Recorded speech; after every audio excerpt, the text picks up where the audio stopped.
Good morning, Your Honor. And Ms. Naomi Uchida Good morning, Your Honor. represent the state in today's case, with our party representative being investigator Harley Turner. Good morning, Your Honor. Good morning. Would you like to hear introductions from defense counsel before I proceed? Please. Good morning, Your Honor. My name is Rory Becker, and I, along with my co-counsel, Ms. Justine Asman, good morning, Your Honor, who will be delivering the opening statement, and Mr. Danny Wolcott, Good morning, Your Honor. who will be delivering the closing argument, collectively represent the defendant in today's case, Mr. Skyler Sinclair. Good morning. All right, pretrial matters. Yes, Your Honor. At this time, we have prepared a bench book for Your Honor's convenience. Permission for co-counsel to approach and tender. Please. Your Honor, this bench book includes special instructions, Midlands law, relevant case law, stipulations, pretrial orders, motions on motion in limine, and the Midlands rules of evidence. Your Honor, at this time, we would like to direct your attention to stipulation number 2. Just let me know when you're there. Your Honor, stipulation number 2 just establishes that Jamie Robinson, also known as Mickey Keenan, died as a direct result of blunt force trauma to the right side of the skull. Next, Your Honor, I would like to direct your attention to a piece of case law, Ginger v. Heisman. Just let me know when you're there. There it is. Okay, I'm there. And Ginger v. Heisman just states that emails or text messages are properly authenticated when the proponent of the evidence has produced evidence that would allow a reasonable jury to determine the author of the message. Okay. Next, Your Honor, at this time, we would like to invoke Rule 603 and 615, the swearing in and constructive sequestration of all witnesses barring party representatives. Today, our party representative is Investigator Harley Turner, and it is our understanding that the defense's party representative is Mr. Skyler Sinclair. Defense, is that the case? Yes, Your Honor, our party representative is Mr. Sinclair. Okay. Let's talk about witness sequestration. Who's sequestered here? Yes, Your Honor. At this time, our 2 witnesses called Mr. Robin Wheeler and Ms. Dakota Mansigar would be sequestered. Okay. Yes. And next, Your Honor, since we have not yet appeared in your court, we would like to clarify some of your preferences. Sure. First, since as bench conferences are not permitted in this jurisdiction, are we free to assume that all objection arguments are heard outside the scope of the jury? Yes, I'm not going to do any constructive sidebars. And when an objection is sustained, would you prefer to us to move to strike or assume the offending testimony is stricken? If offending testimony is elicited, move to strike. If it's just a question, no need. Yes, Your Honor. Next, would Your Honor like us to ask permission before displaying exhibits and demonstratives, or simply state for the record that we're doing so? Just state for the record, do so freely. Yes, Your Honor. And next, during trial, would Your Honor like us to ask to move to see opposing counsel's demonstrative when they begin using it, or ask for permission? No, it's your will. Move about the will freely. Yes, Your Honor. And finally, would you like us to ask permission to approach opposing counsel and opposing witnesses in the bench, or just simply state for the record? State for the record that you're going to approach opposing counsel and ask permission to approach opposing witnesses in the bench. Yes, Your Honor. And with that, the prosecution is ready to move to opening statements. Okay. Any pretrial matters from the defense? Yes, Your Honor. At this time, we have an additional document to tender to the bench. That is the notice of intent to offer character evidence. It's been seen and signed by both parties prior to today's proceeding. Permission for my co-counsel, Ms. Asman, to approach and tender. Please. Thank you.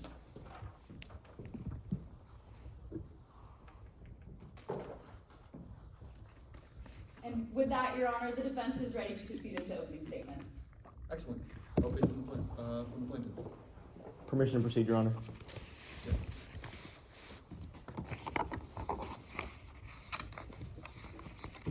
Your Honor, counsel, ladies and gentlemen of the jury, may it please the court. Get in, get out, and get even. Members of the jury, this is Jamie Robinson. He was killed on the night of March 18th, scared and afraid. That's because just moments before his death, he knew he wouldn't be making it home that night. He wasn't going to make it to work the next morning. He wasn't going to be able to say goodbye or I love you to the people he cared about the most. That's because Jamie Robinson was a detective for the Midlands Police Department, investigating a drug ring led by a man named Malcolm. You'll see, Jamie Robinson was let into this drug ring by Malcolm's runners, college students, Alex Everett, and the defendant, Skylar Sinclair. And so on the night of March 18th, when Detective Robinson arrived at the Midlands Marina, he arrived to continue that investigation. Detective Robinson, he walked down the docks of the Midlands Marina, but somebody was waiting. That somebody was the defendant, Skylar Sinclair. He snuck out from below the docks with a baseball bat in his hand and approached Detective Robinson. Members of the jury, Detective Robinson turned around in the last moments of his life. He put his hands in the air to the defendant and begged for his life. But the defendant, he swung anyway. He swung again and again and again until he made sure that this man would never make it home that night. That's because the defendant wanted to get in, get out, but most importantly, get even with Jamie Robinson, and that's exactly what he did. That's why we charged him with murder in the first degree. And that comes with a burden, members of the jury. Today, we have to prove to you that three things are true. That first, on the night of March 18th, the defendant struck Jamie Robinson with an object. That second, he was acting with malice. And that third, he had the specific intent to kill. We're going to meet that burden today by walking you through all the facts and the evidence before, during, and after that March 18th murder, to show you every single mistake this defendant made when he was getting in, getting out, and getting even with Jamie Robinson. Starting with before that March 18th murder, members of the jury, because it's important to understand how the defendant planned on getting in. You're going to hear today from an eyewitness, Miss Dakota Mansiger, who was a worker at a convenience store right next to the Midlands Marina. You're going to hear from her today that she saw two people in the moments leading up to that March 18th murder. The first was the defendant, who parked outside of her convenience store before stepping out of the vehicle and putting on a ski mask and taking a baseball bat out of her trunk.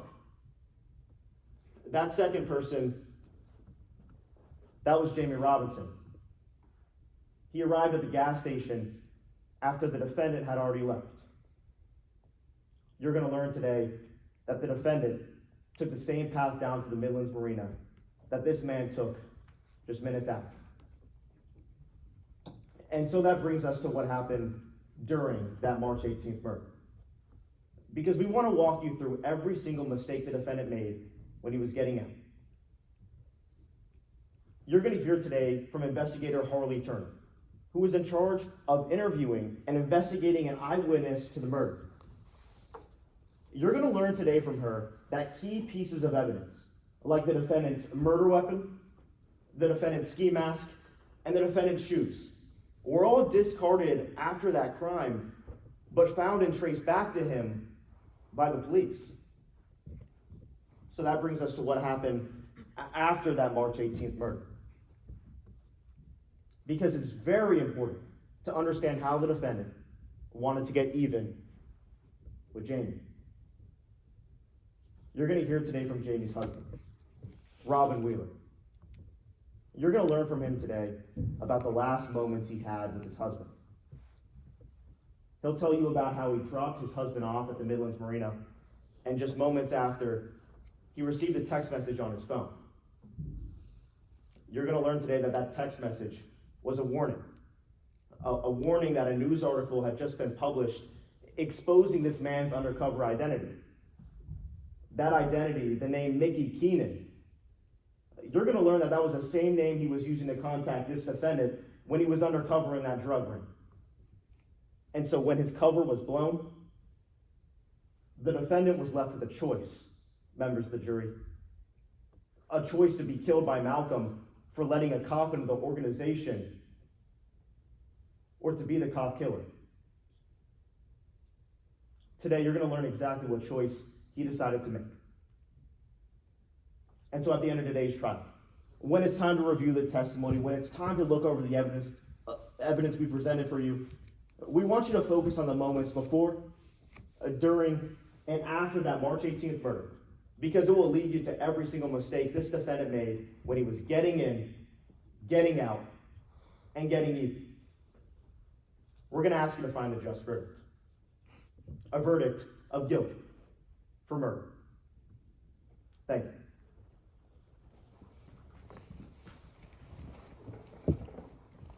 Opening for the defense. Yeah, you may proceed. Your Honor, opposing counsel, members of the jury, may it please the court. He was set up to be sentenced.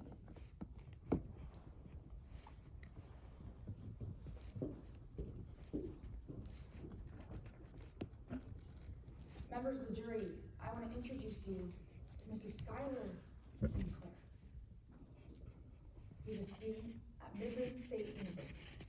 He's studying in hopes of achieving his dreams of becoming a doctor. He wants to dedicate his life to helping others. Let's go back to March 16th of 2016. You're going to hear that Mr. Sinclair got up that morning, ready to take a bio exam. Sure, he was nervous. He went to class, took it, and went back home. He got ready for a concert that he enjoyed with his friends, and then went to go finish a paper later that night. Meanwhile, 45 minutes away was Jamie Robinson, down at the marina. He was waiting to bust the boss and brains of an operation, a drug ring that was going on campus. But before he could, his identity was revealed on national television, and then he was murdered. Members of the jury, the prosecution just got up here and decided to blame Mr. Sinclair. They told you he was the one that killed Jamie Robinson, but you're going to learn that their story doesn't add up. That's because they ignored one crucial suspect. One suspect that was tied to every piece of evidence that they just ignored. That suspect was Alex Everett, Mr. Sinclair's roommate. His roommate who was the brains and the mastermind behind the entire drug ring on campus. The same drug ring that Jamie Robinson was investigating before he was killed.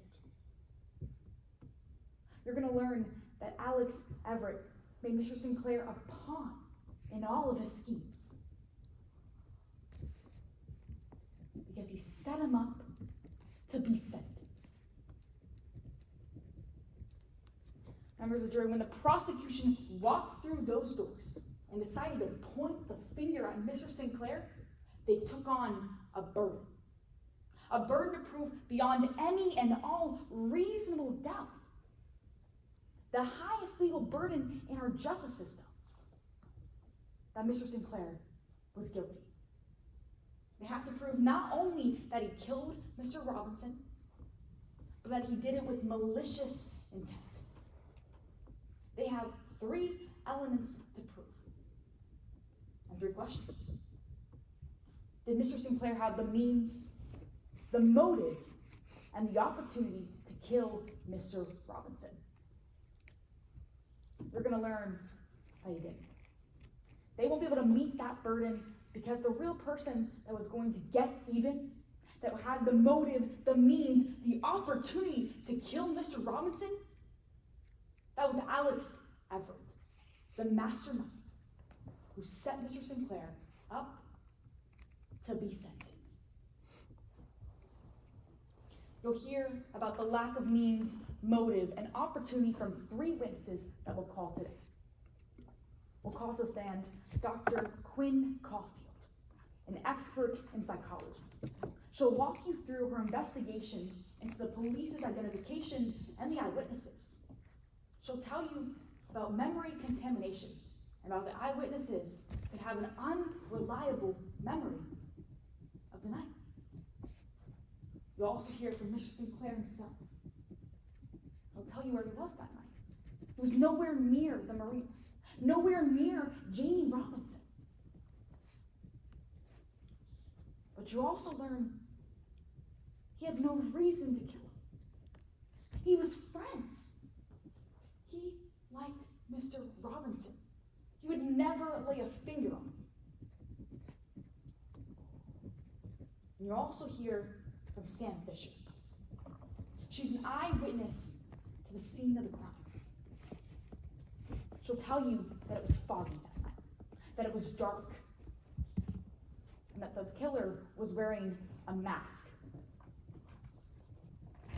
But more importantly, she'll also tell you the killer had a limp that you'll learn Mr. Sinclair didn't have.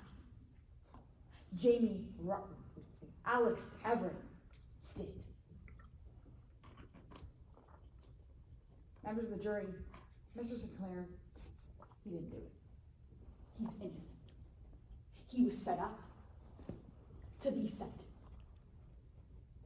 So at the end of today's trial, my co-counselor, Mr. Wilcock, comes before you and asks you to review all the facts and evidence of today's case. You find the only just and fair verdict.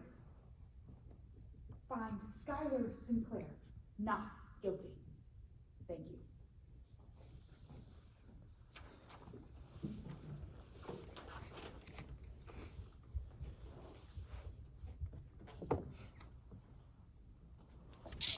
Your Honor, before the prosecution proceeds, we will be setting up a demonstrative among the well, so permission to do that now. Thank you. You don't need permission, you can just do it.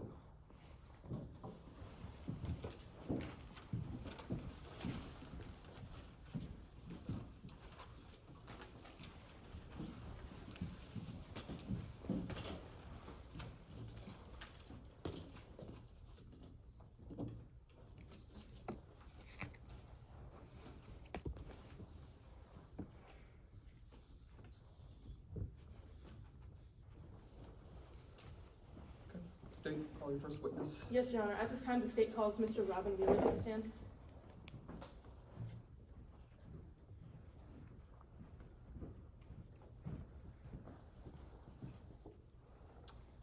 May I proceed? You may. Good morning, Mr. Wheeler. Could you please introduce yourself to the members of the jury? Hi, good morning. I'm Robin Wheeler. Mr. Wheeler, what do you do for a living? I'm an investigator at the Polk County Police Department. And I was married to Jamie Robbins. He was my husband. How did you know Jamie?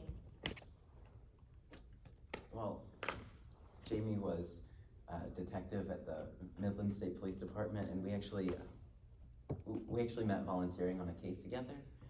There was a kid who had gone missing in our neighborhood, and Jamie he had this spark that he brought to every case that he worked on. There was no one like him. No, Mr. Wheeler, why are you here today? Jamie was killed in March. Now, you mentioned that Jamie was a detective. Do you know what case he was working on before he was killed?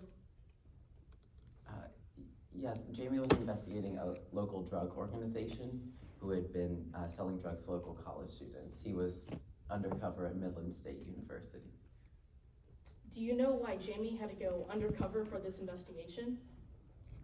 Well, he was attempting to infiltrate the organization by befriending two college students, Alex Everett and Skylar Sinclair, and he was going to use that connection to get to their supplier, Malcolm. That's who Jamie was really after. And did Jamie ever catch Malcolm? No, Jamie died undercover. Now, Mr. Wheeler, I know this may be difficult for you to talk about, but we need to get to know a little bit more about the night Jamie died. All right. Could you tell us a little bit more about how that night started? Well, Jamie had just got done testifying in a corruption case, so I thought maybe we could, take a night off, maybe relax from work. But then Jamie's phone started to buzz. Did Jamie ever answer? I could kind of tell when Jamie's phone rang and he looked at it that he might have to go undercover, so I kind of expected it, but yeah, Jamie answered. He asked me to take him to the marina. And did you take Jamie to the marina that night? Yeah, I dropped him off around 9:45. He said he might finally find out who Malcolm is, and he was going to get a warrant that night. I thought, it's just one more night. We can always postpone our plans, so I dropped him off. Would you be able to recognize where you dropped Jamie off that night? Yes. Your Honor, permission to approach opposing counsel with what has been marked as Exhibit 1. Yes, you don't need permission for opposing counsel, you don't need permission for opposing counsel, only opposing witnesses. Yes, Your Honor. Your Honor, I'm approaching the witness with the same. Sure. Now, Mr. Wheeler, could you identify what I just handed to you? Yes, this is a map of the Midlands Marina. Is this a fair and accurate representation of the Midlands Marina? Yes, And have there been any changes made? and not that I can tell, no. Your Honor, at this time, the prosecution moves to enter Exhibit 1 into evidence. Any objections from the defense? No objection, Your Honor. And so entered. Courtesy copy, Your Honor? I would love one. Your Honor, at this time, permission to turn around an enlarged version of this map. Go right ahead.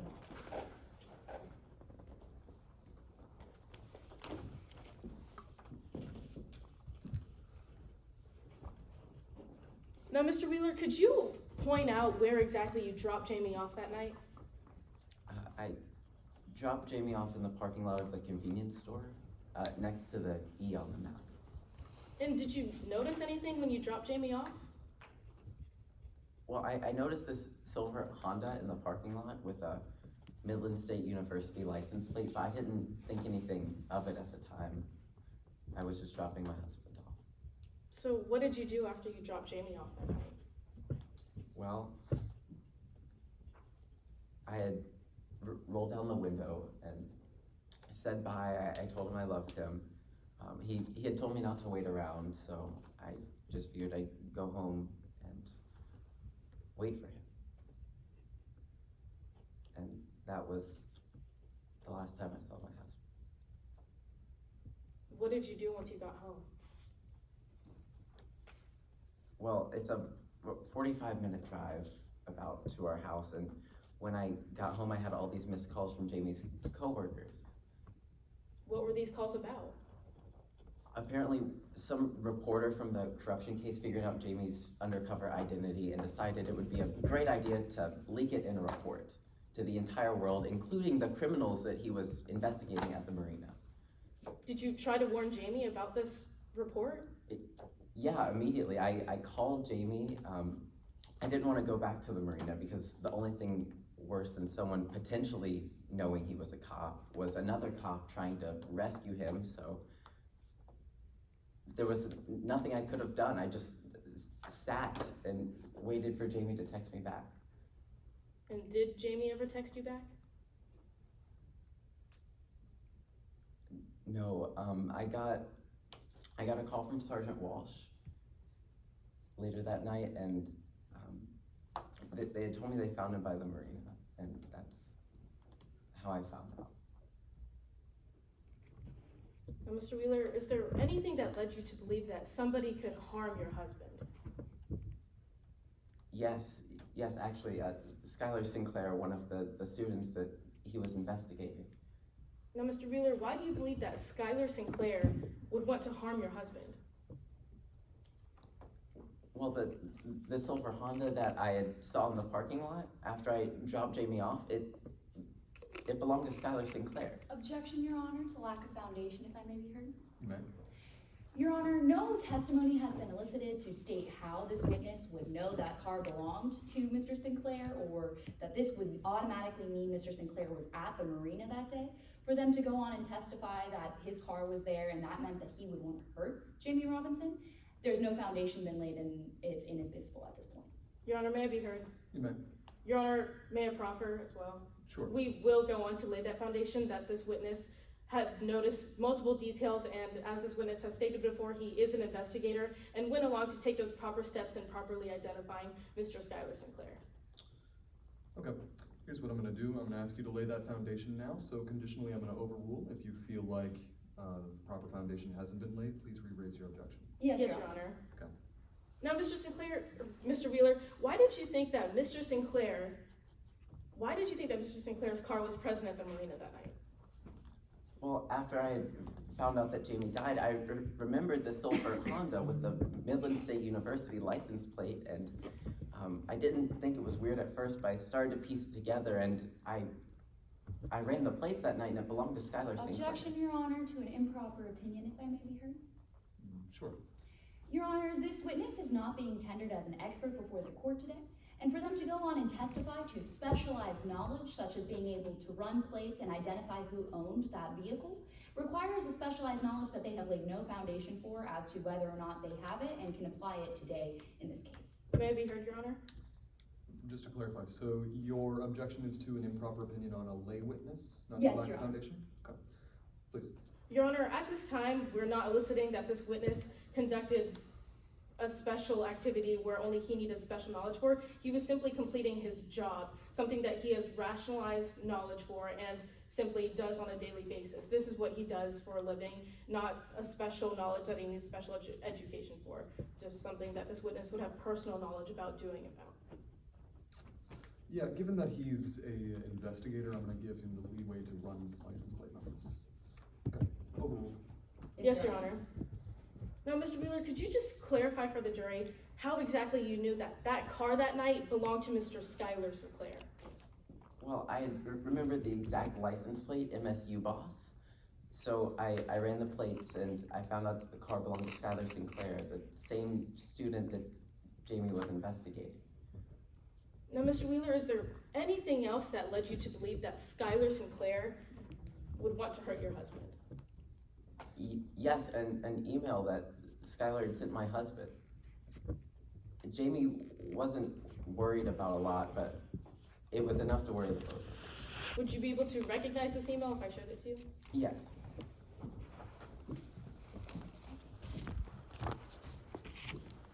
Your Honor, I'm showing opposing counsel it has been marked as Exhibit 2. Approaching the witness with the same. Now, Mr. Wheeler, could you identify this? Yes, this is the email Skylar Sinclair sent my husband. Jamie showed it to me. Is this a fair and accurate representation of the email? Yes. Have there been any changes or alterations made? Not that I can tell, no. Your Honor, at this time, the prosecution moves to enter Exhibit 2 into evidence. No objection, Your Honor. It's so entered. Yes, Your Honor. Courtesy copy, Your Honor. I would like one.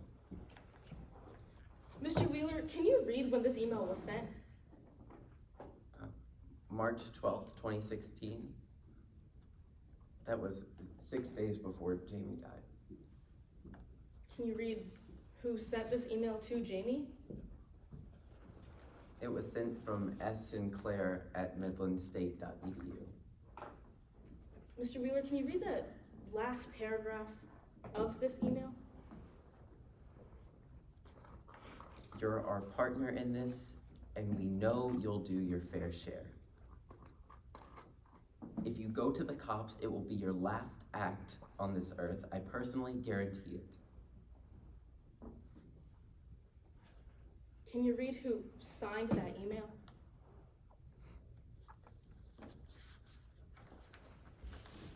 It's signed your partner in crime, Skylar. Would you be able to recognize Skylar today?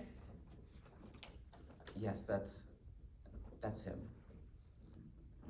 Thank you, Mr. Wheeler. No further questions, Your Honor. Cross-examination? Yes, Your Honor, but before I begin, I would just ask our opposing counsel to construct their display. Yeah, if you guys can do so, please.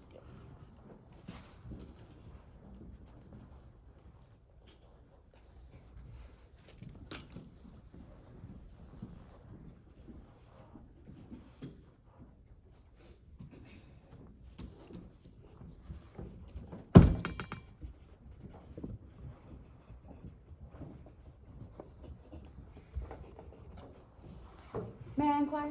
You may. Good morning, Mr. Wheeler. Good morning. Now, I know this might be hard for you, so if you need a moment at any time, please let us know. Thank you. Now, before we get started, I just want to talk a little bit about your spouse. Okay. Now, he was an undercover cop, Yes, at Midland State. and the last assignment he had was working to uncover a drug ring on campus. Yes. To do this, he was working with 2 entry-level drug dealers. Yes, Alex Everett and Skylar Sinclair. Now, I want to talk a little bit about how you know about Alex Everett and Skylar Sinclair, okay? Okay. Now, you were shown a search warrant that your husband had been planning to file. Yes, he was going to file it the night he was murdered at the marina. You'd recognize a copy of that search warrant. Yes. Your Honor, at this time, I'm approaching opposing counsel with the copy of the search warrant.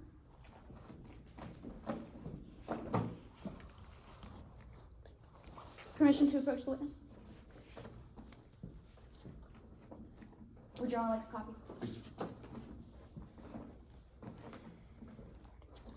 Now, I just handed you a copy of the search warrant your husband was planning on filing. This is a fair and accurate copy of that.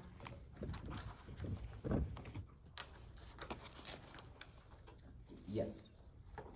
Your Honor, at this time, the defense offers a copy of the search warrant into evidence. Any objections? No objection, Your Honor. It is so entered. Now, I'd like you to turn to paragraph 10 with me, please. All right.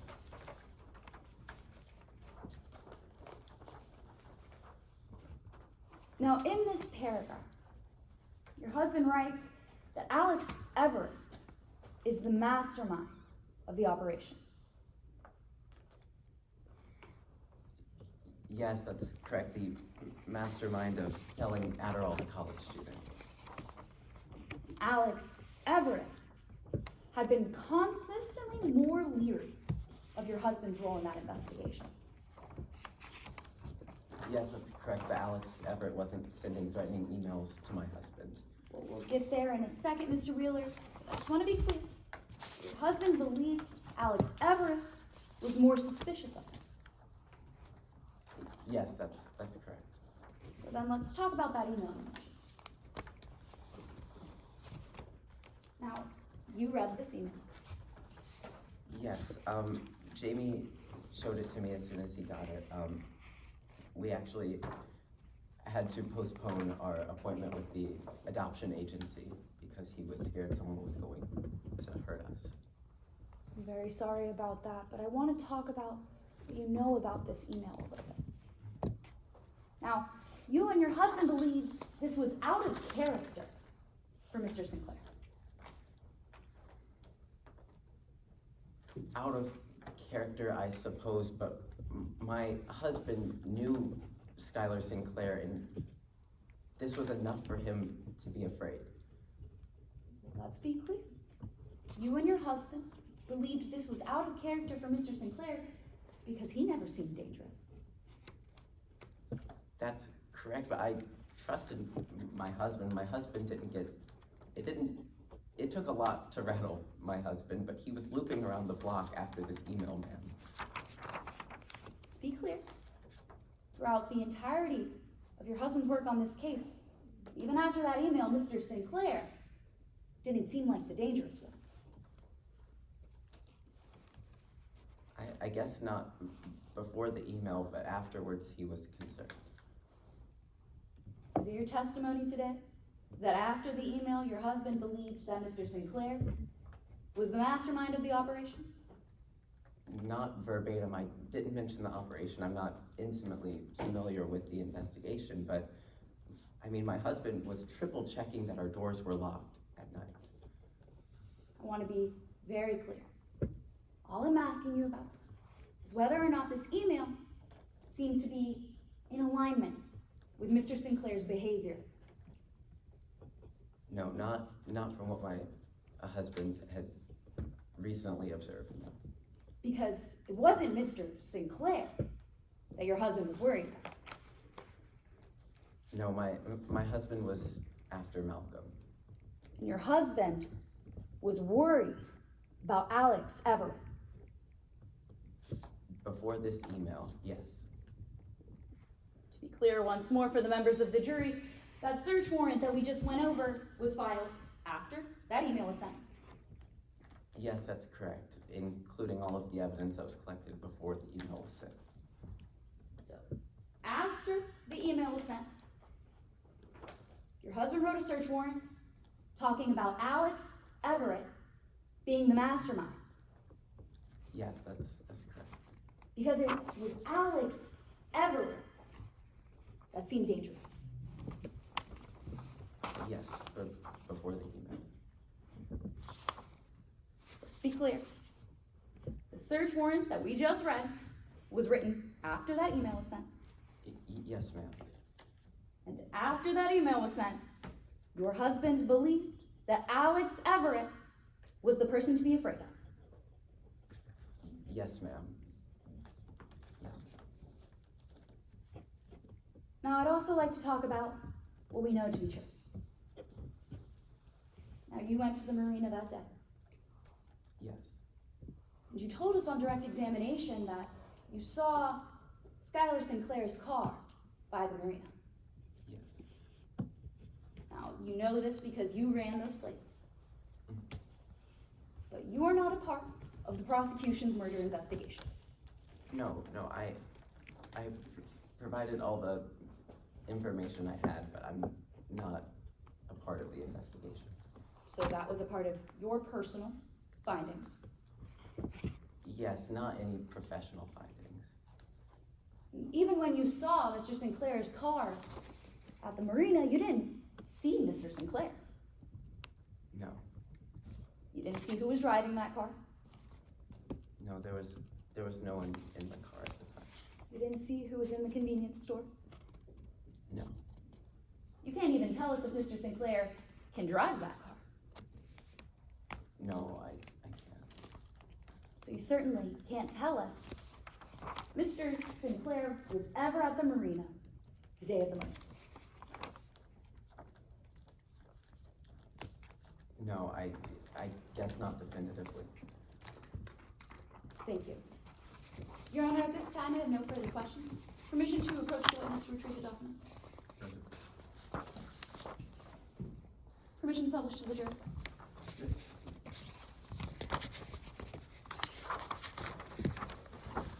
Brief redirect, Your Honor. You may.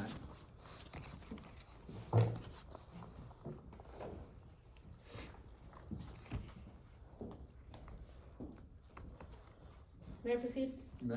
Approaching the witness with the search warrant.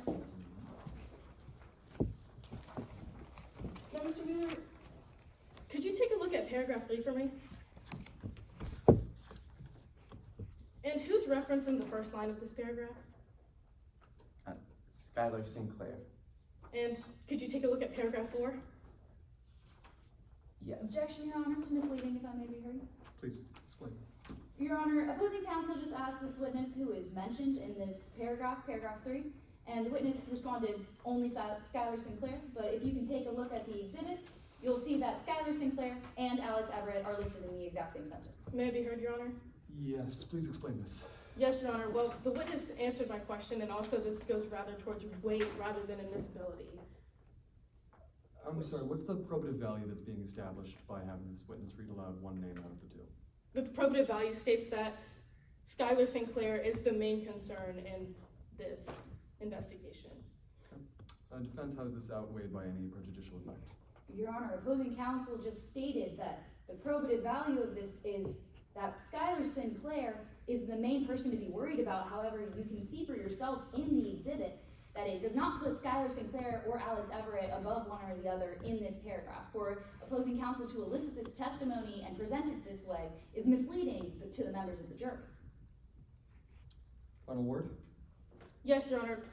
This witness was just questioned on Alex Everett only. The probative value being established here is that Skylar Sinclair was also a presented threat, and therefore that is the probative value, which substantially outweighs the prejudicial value that opposing counsel is eliciting. I think you spent most of direct examination getting into that kind of testimony. I'm going to sustain the objection. Yes, Your Honor. Motion to strike any offending testimony. Yes, it's stricken. Now, Mr. Wheeler, could you take a look at paragraphs 4 and 7? Who are the names being elicited here? Alex Everett and Skylar Sinclair. Now paragraphs 8 and 9. Who are the names being elicited here? Alex Everett and Skylar Sinclair. Now let's talk briefly about that email. Who signed off on that email? Objection, Your Honor. Outside the scope of the redirect. May I be heard? Yes. The email was mentioned during the cross-examination of opposing counsel. Brief response, defense. Your Honor, we did not establish who was sending this email, why it was sent. We were just going into the behavior of Mr. Sinclair, not anything actually relating to the email at all. No, but you did question on the email. You opened the door on cross-examination. You may continue. Yes, Yes, Your Your Honor. Now, Mr. Wheeler, who signed off on that email that was sent to Jamie Robinson? My husband's partner in crime, Skylar Sinclair. Was there another name on this email? No, just Skylar Sinclair. Thank you, Mr. Wheeler. No further questions, Your Honor. Mr. Wheeler, you may be excused. No redirect, Your Honor.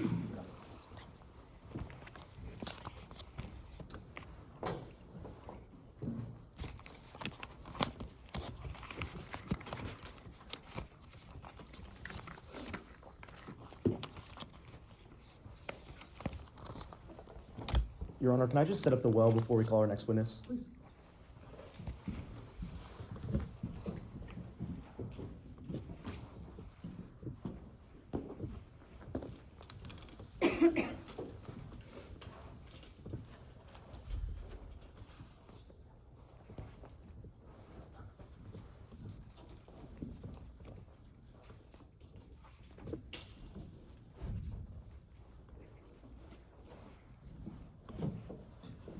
Permission to proceed, Your Honor? You good? Yeah, At this time, the prosecution calls Dakota Mansker to the stand.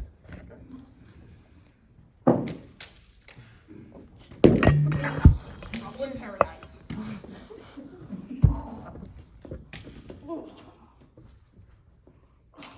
Sorry.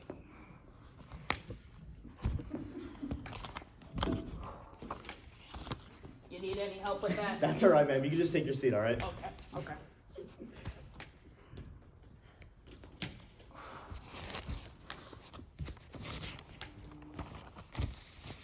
Good afternoon. Good afternoon. Take it easy. Thank you. Oh, good morning. My lord. Whew. All right, I'm ready for you, sugar. Good afternoon, ma'am. Could you please introduce yourself to the members of the jury? Good morning. My name is Dakota Mansinger. Miss Mansker, what do you do for a living? Oh, I'm glad you asked, sugar. Well, I actually work down at Land's Landing. It's a little convenience store down by the water. We sell just about anything I can think of, really. I mean, we sell liquor, cigarettes, and some bait for the oh, that reminds me. I'm sorry, sugar. I have to take my Miss fish oil. Mansker, we just need to continue with these questions. I'm sorry. Hold on. I'm so sorry. It's good for my brain. You understand, right? I understand, ma'am. We just got to move on with these questions and get you out of here, all right? I'm sorry, sugar. Miss Mansker, that convenience store you mentioned, Land's Landing, is that close to the Midlands Marina? Oh, yeah, it is. I mean, that's the charm of it, sugar. I get to check out all the local fishermen. I come by to check out their supplies. I actually want to move on and talk about the night of March 18th. Were you working at that convenience store then? Of course I was. Did anything stand out to you that night? I mean, the real question is, sugar, what didn't stick out to me that night? I mean, from the ski mask girl to the Well, cop Miss coming Mansker, in that Miss night. Mansker, I mean, Miss Mansker, oh, sorry. please, sorry. let's take that piece by piece. Of course. Could you tell the members of the jury about the first person you saw that night? Sure. Well, I guess it was around 9:45. I was reading my signed copy of Charlotte's Web, my prized possession, and I was really engrossed in my book, and all of a sudden this silver Honda roared into my parking lot, and this young lady hopped out. could you describe to the members of the jury what that young lady looked like? Sure. Well, she was wearing all black. You know, black shoes, black shirt, black pants, all of that. What happened next, Miss Mansinger? Well, young lady, she hopped out her car, and she got out of the car and was kind of looking around the parking lot for a few, and then then she put on a ski mask after that. Miss Mansinger, you're telling the members of the jury you saw a young lady. Are you positive you saw a young lady? My bad, sugar. My head gets a little, my fish oil will kick in a few. But the young man hopped out the car. He looked around for a few, and that was when he put on a ski mask. Did you see his face before he put on that ski mask? Yeah. For a solid, when he was looking around the parking lot, he looked around for 15 seconds, 15 Mississippis. I got a good look at his face. Miss Mansinger, you're positive you saw a man, right? Yes, I am 100% positive. I'm sorry about the mix-up earlier. And what happened after you saw that man outside of your store that night? Well, he went to the trunk of his car and pulled out what it looked like an orange baseball bat out of his car and started walking down towards the marina. Miss Mansinger, you'd be familiar with the Midlands Marina, right? Yeah, sure. You'd be familiar with the map of it? Mm-hmm. Your Honor, let the record reflect. I'm showing Miss Mansinger and members of the jury and a large version of page 1. It's already been entered in evidence. Miss Mansinger, what is this? Oh, well, that's my little home away from home, Land's Landing, and that's the marina. Well, could you point out for the members of the jury where your store is on this map? Sure. Land's Landing, that's letter D for you right there, honey. And where did you see that silver Honda park outside of your store that night? That would be letter E. And then you said you saw a young man get out of that silver Honda. Yeah. Where did you see him go, Miss Mansinger? Well, you see that little path with all those little trees there? Well, he started running down that path there. Your Honor, let the record reflect. I'm going to be making some indications where Miss Mansinger has testified. Land's Landing to letter D, wooden path to where Skylar Sinclair ran, and where the silver Honda car was spotted at letter E. Now, Miss Mansinger, after you saw Skylar Sinclair outside of your store that night at around 9:45, did you see anyone else? Well, yeah, at around 10 or so, I was reading the chapter about the spider, and this red minivan came in my parking lot, dropped off this young man, and drove away. Did you recognize that young man? Yeah, not at the time, but when he came in my store and started talking to me, he told me his name was Mickey Keenan. He was a polite young man, I'll tell you that. I would have got his phone number from my granddaughter if he hadn't rushed out so quickly. Miss Mansinger, you mentioned that young man, he rushed out of your store. Yeah. Did you see where he went that night? Yeah. He went down that path. Same path that Skylar Sinclair went. I thought at the time maybe they were going fishing together. But later that night I turned on the news and saw a cop had been killed. It was Jamie Robinson, or Mickey Keenan. Thank you, Ms. Mansinger.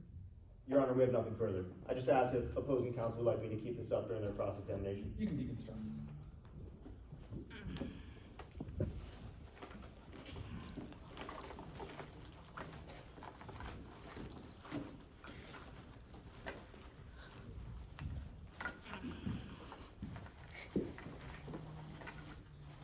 Cross-examination, Your Honor. Give the witness a second. Of course. I'm sorry, Chip. I'm so sorry.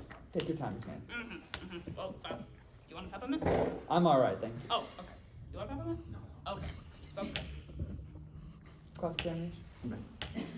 Good morning, Ms. Mansker. Thank you for being here today. Of course, and might I say, I love the color of your tie. Thank you very much, Ms. Mansker. Now, you mentioned on direct examination, well, at first you thought you saw a young lady, correct?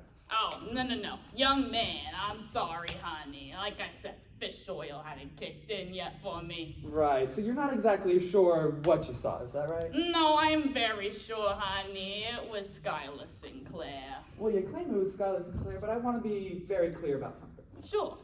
It was nighttime. Yeah, but might I tell you, me and Mrs. Land, we got these really nice LEDs installed in the parking lot last week, so honey, if you asked me that, I'm sure I saw just fine. It was also foggy. Yeah, a little bit. And the person you saw, they were 50 feet away, correct? Yeah, I would say.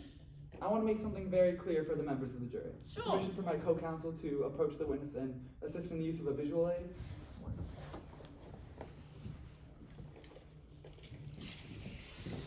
Hi, honey. Oh, wow. Ms. Mansigar, I'm currently 33 feet away from you. Sure. You are almost 20 feet further than I am from you right now. Can you go any farther?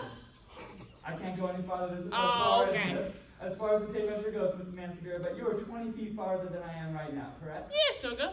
And that's when it was foggy. Yeah, a little bit. That's when it was nighttime. Well, like I told you, those LEDs me and Mrs. Land got. And the person you saw, they had a mask on. Well, I saw his face before he put the mask on, sugar.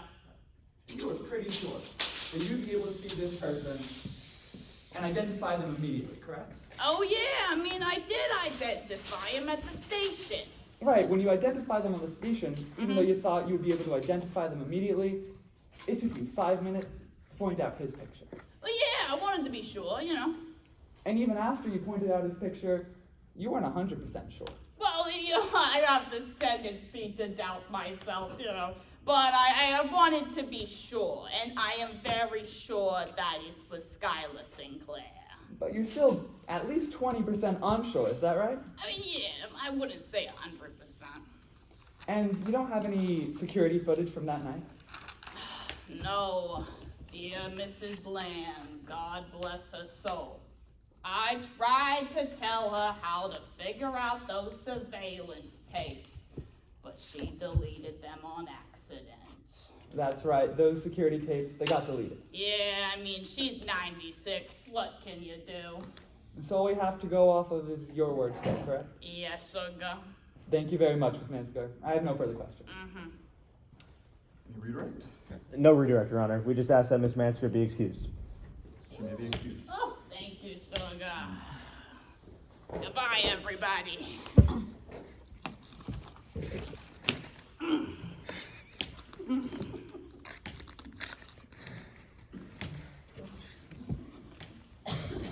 Your Honor, while Ms. Mansigar is making her way back, is there any way that we can set up that demo stand again? Please, feel free.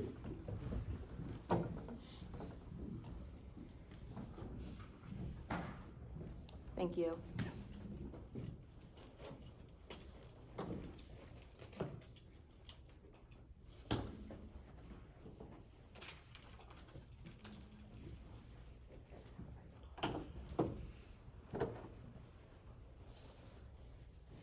Your Honor, since our party representative is Investigator Turner, she's seen all of this information and she'll account to it during her direct examination. Can we just have this up like this, or would you rather us turn it around until we're using it? You can have it up like that. And let me be clear, did you mention that she was sequestered during pre-trial? No, so she is not sequestered. She's been with us at council table all throughout trial today. Perfect. Yes, Your Honor. At this time, we'd like to call Investigator Turner to the stand.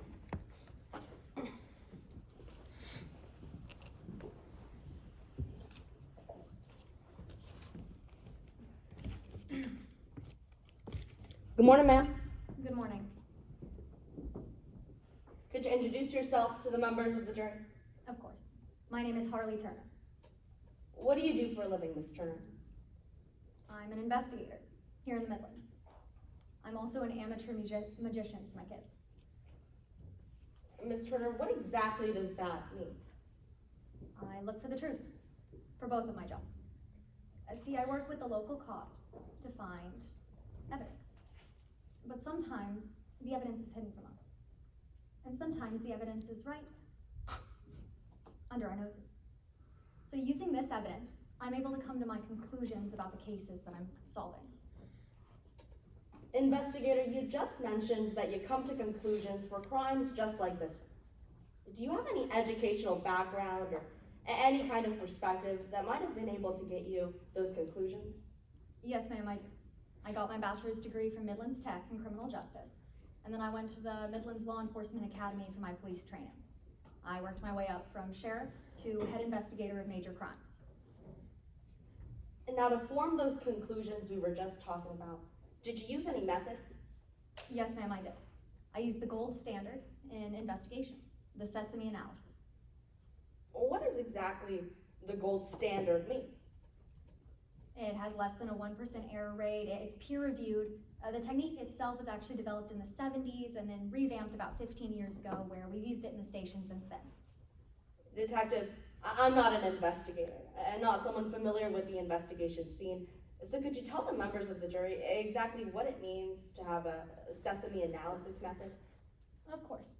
So the sesame analysis comes from the phrase open sesame, which is this magical term that allows secret doors to be open. We in the force adopted it since it has a similar ability to crack difficult cases just wide open. How did you apply that open sesame method to today's case? Well, the method is broken down into 3 parts. Define the problem, collect the evidence, and form a cohesive story. And now using these 3 elements, we're able to form a conclusion about the cases we're solving. Detective, I want to break that down step by step. Starting with that very first one, defining the problem. What can you tell us about how you go about defining the problem? We have to determine who the victim was. Now, arriving on the scene, we knew the victim was Officer Robinson. Now, we knew Officer Robinson was under deep cover trying to infiltrate a drug ring here in the Midlands. What about that second step? Collecting the evidence. How would you go about collecting the evidence for today's case? When we arrived on the scene, we obviously collected everything we could and used police resources to collect everything after that. When we got there, we collected the murder weapon, clothing worn by the suspect, as well as direct eyewitness testimony. What about that third step? Creating a cohesive story to come to that conclusion. Can you tell us a little bit more about that? Of course. So the beauty of the sesame analysis is that it uses a visual diagram of the area where the accident occurred to construct a story before, during, and after. Now this visual model is the map we've been using throughout today's testimony. Your Honor, permission for the witness to step down and make use of that visual aid? Yes. Come on down. Ma'am, what exactly are we looking at here? So this is that visual model that we use on the sesame analysis. Now, Land's Landing's already been labeled, the silver Honda Civic that was spotted has been labeled, and the wooded path the suspect went down. Ma'am, I want to talk a little bit more about those 3 things before we move on to the rest of this map. What can you tell us about Land's Landing, that silver Honda, and that wooded path? This is the area before the crime occurred. Now, Miss Mansegar, a lovely woman, saw the suspect right outside of her gas station inside of a silver Honda Civic. Ma'am, do we know what happened after Miss Mansegar saw the witness with that silver Honda Civic? Well, Miss Mansegar testified that she saw the individual get out of their car, put on a ski mask. They were wearing all black and flip-flops. They grabbed a bat from the trunk and headed down towards the Midlands Marina. Ma'am, do we know what happened after the suspect went down to the Midlands Marina? Yes, ma'am, we did. There was an eyewitness, Mr. Sam Fisher, who unfortunately saw the suspect kill Mr. Robinson. Ma'am, did Mr. Fisher notice anything specific about that suspect? Yes, ma'am, he did. At the scene of the crime, Mr. Fisher noted that the suspect was wearing a ski mask, all black, and carrying a bat. Ma'am, you just mentioned a bat. Were you ever able to find that bat throughout your investigation? Yes, ma'am, I was. See, we knew a bat was the murder weapon due to analysis of the body. But just because we know where evidence is, like the ring on my hand, doesn't mean it can't be removed. So what we have to do is find it. We were able to find the bat here, at point C, discarded in these local woods. Ma'am, I actually believe that there should be another label on council table that describes the Midlands Marina. Do you see it over there? No, ma'am. Unfortunately, this tends to happen when I testify. If you could check your pocket, ma'am. Oh, here you go. If I may. Of course. Thank you, ma'am. Of course, ma'am. Trick of the trade. Ma'am, you can return back to your seat. Thank you so much. Of course. Detective, we just talked about a lot of evidence. Would you be able to recognize some of those pieces of evidence that we just talked about? Yes, ma'am, I would. Of course. Your Honor, at this time, I'm retrieving that evidence that Detective Turner collected.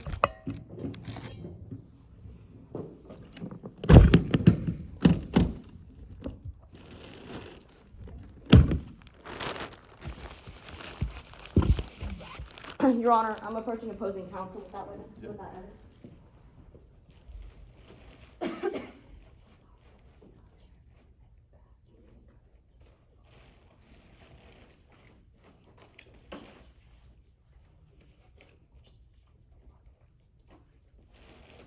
Your Honor, approaching that witness. Please. Here you go, Miss Turner. Thank you so much. I know it's a lot, but what have I just handed you? You've handed me an image of the bat that we collected, as well as the flip-flops and the ski mask from the suspect. Ma'am, are those fair and accurate? Yes, ma'am, they are. Have they been changed or altered since last time you saw them? No, they haven't. Your Honor, at this time, the state offers exhibits 3, 4, and 5 into evidence. Any objection? None, Your Honor. Okay, all are admitted. Yes, Your Honor. Now, ma'am, can you tell us a little bit more about where we found that ski mask and those flip-flops? Of course. I'm gonna put those down for a moment. So this ski mask and these flip-flops were found discarded behind the suspect's apartment in a dumpster. Ma'am, what was so significant about finding them behind the suspect's apartment? Well, we assumed it could be coincidence, so we needed to conduct forensic analysis just in case. Unfortunately, after forensic analysis, we knew it wasn't a coincidence. Detective, we just spent a couple of minutes talking about how the crime was committed, what kind of evidence we collected. I want to talk about suspect. Is there any plausible suspect that your investigation came to? Yes, ma'am. There was only one suspect that all of the evidence and all of the eyewitness testimony supported. Who was that plausible suspect investigated? It was Skylar Sinclair, the man sitting over there at opposing counsel wearing the blue top. Thank you, investigator. And no further questions, Your Honor. At this time, Your Honor, I would like to offer you a courtesy copy of that bat. Yes, please. And will you be publishing it to the members of the jury? After cross-examination, Your Honor. Sure thing. Cross-examination. Permission to actually retrieve exhibit 3 from the witness? Sure. Your Honor, would opposing counsel like to leave that up, or would you like us to take it down? You can deconstruct. Perfect.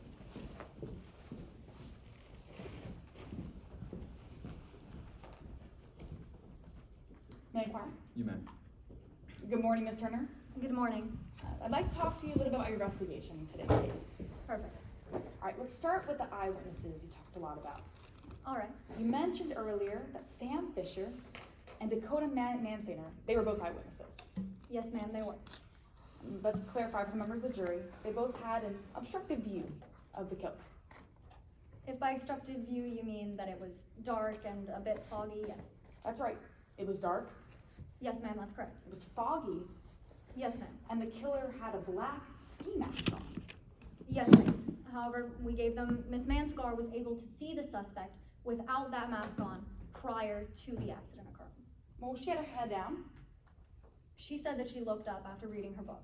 but she didn't have a great view of her. She seemed fairly confident from our investigation. Now, Miss Sam Fisher, she pointed out that she saw a limp from the killer. Yes, ma'am. However, she noted that limp was only present when they approached. They took off running in the direction where that bat was found, no longer having that limp. But that's a yes to my question. She noticed the limp with the tow. She said they originally had a limp and then it disappeared, like magic. All right, let's talk about the alibi. You'd agree with me that you look into all the alibis before coming to a conclusion in your case. Of course. Now, you're aware that Mr. Sinclair, he had an alibi. Yes, ma'am, that's correct. Well, that alibi was a 45-minute drive at MSU campus. Yes, ma'am. However, that alibi fell through fairly quickly. Well, let's talk about that. That alibi had a sign-in sheet, Yes, ma'am. and Mr. Sinclair's name was on that sign-in sheet. Yes, ma'am. Along with another individual's name, and they were signed in the exact same handwriting. But that's a yes. Skylar Sinclair was signed in on that attendance sheet. Yes, ma'am. He had a forged signature by another individual who was in attendance at the concert. Well, Ms. Turner, you don't know if that was forged. It's very similar. It could be similar, but you didn't go and take it to an exam. No, ma'am. You can see the similarities as easily as you or I could. But that's a yes to my question. You never got it inspected by a penmanship inspector. No, ma'am. And also, another student confirmed that Mr. Sinclair, well, he was at that concert. One student. There were 29 students in attendance. 28 of them said Skylar Sinclair was not there. One individual, the same individual who had the exact same penmanship, said they were. Well, this was a crowded concert. There were about 30 students there. And yes, a student did confirm that Mr. Sinclair was there. Yes, the student under suspicion of forging Skylar Sinclair's name. Yes, ma'am. Let's move on and talk about the evidence in today's case. Now, you'd agree with me, a good investigator investigates all the evidence before coming to a conclusion. Of course. And actually, you mentioned on direct, evidence can be right under our noses. Is that right? Yes, ma'am. Well, let's talk about some of the evidence that you reviewed. Now, you'd recognize a copy of the murder weapon as a bat. If I were to show it to you today. Yes, ma'am, I would. At this time, I'm showing opposing counsel with Exhibit 4. And it's already being entered. Permission to retrieve from the members of the jury. And permission to approach the witness with the same. Thank you so much. Now, Ms. Turner, this is the bat that was supposedly the murder weapon. Is that right? Yes, ma'am. It matched all the specifications this man cigar gave, including that it's an orange softball bat. Now, you'd agree with me that DNA is a prominent thing that you look for in any crime scene. Absolutely, ma'am. And there was no DNA found from this bat? No, ma'am. We sent it off for forensic analysis, but nothing came back. It had been wiped clean or the individual was wearing gloves.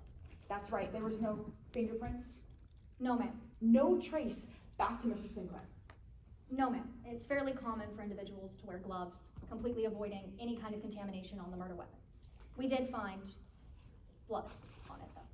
But again, no trace of any fingerprints or DNA back to Mr. Sinclair. No, ma'am. Just the blood of the victim. Now, you also recognize a mask and flip-flops. Yes, That were ma'am, I found. would. All right. I'm showing opposing counsel. It's already been pre-entered. Permission to approach the witness with the same. Thank you. Ms. Turner, those are those flip-flops and mask, Yes, ma'am, they are. and this is what believed to be on the killer the night of the crime. Yes, ma'am. Now, again, there was no DNA found on that. We conducted forensic analysis to conclude it wasn't coincidence, but we weren't able to find explicit DNA. There's no DNA pointing back to Mr. Sinclair that he wore that. When we conducted our investigation of Mr. Sinclair, it came from their apartment. It was located inside of a trash bag that came from their apartment. It came from inside of the apartment, we know that for certain, ma'am. Well, let's make that very clear for the members of the jury. This was the Everett Sinclair apartment. Yes, ma'am, that's correct. So it could have been Alex Everett's clothing. No, ma'am. We concluded that it was Skylar Sinclair's clothing. Well, you have no DNA to point that out. When we conducted our interview with Skylar Sinclair, we were certain that this was theirs and not Alex Everett. We were able to rule out Alex Everett as a suspect through our investigation. So you're telling the members of the jury that you were able to rule out that this was Skylar Sinclair's clothing without any DNA? We conducted forensic analysis of this and were able to conclude it wasn't Alex Everett's. But without DNA. It was present inside of their dumpster, but we're able to rule out Alex Everett as a suspect for it. Let's- His DNA was not present on it, but we were inconclusive on Skylar Sinclair. All right, let's talk about Alex Everett, Ms. Turner. Now, you looked into all the suspects in the case, Yes, ma'am. and you're aware that Alex Everett, well, he was also living at the complex that Mr. Sinclair was at. Yes, ma'am, that's correct. And while he was living there, he could have been also the drug ring leader. We believe the leader was Malcolm. But yes, he was the brains behind the entire operation. Malcolm was, yes. Well, actually, Mr. Everett was the brains behind this operation.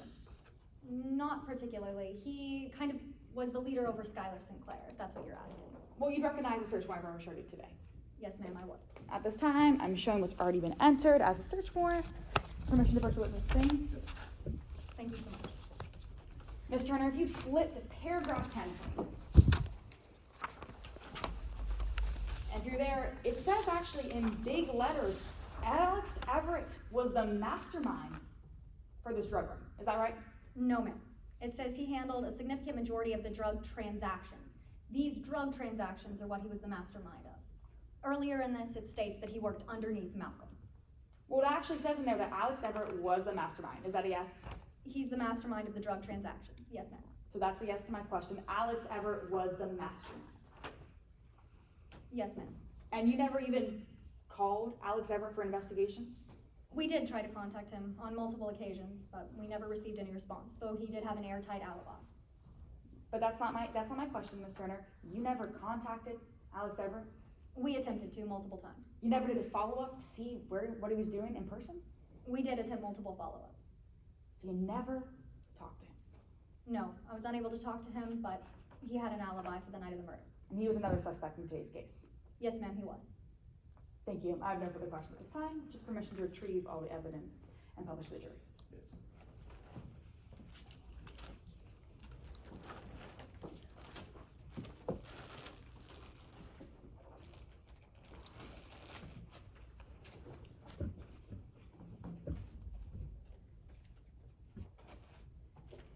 Any redirect?